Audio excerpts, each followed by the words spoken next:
Hey guys, wanna know how to expand your image by using BeFunky? Well, in this video, I'm going to show you an easy step-by-step guide on how to do it. It's super simple, so let's get right into it. Now first up, open up your browser and then type in befunky.com. This will direct you to its official website. Make sure you are logged in.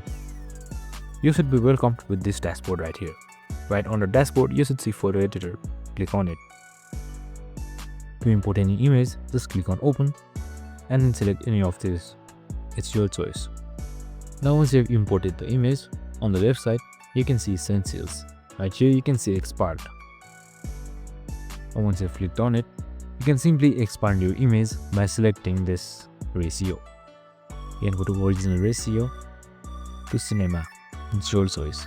I'll just go with 4x6 and then just simply click on expand AI. And after a while, your image has been expanded just as easy as that. So you can save it by clicking right here and save it on your computer or anywhere that you want. And that's it. I hope this video helped. If it did, make sure to like, subscribe and tune in with us for more related videos. See you on the next one.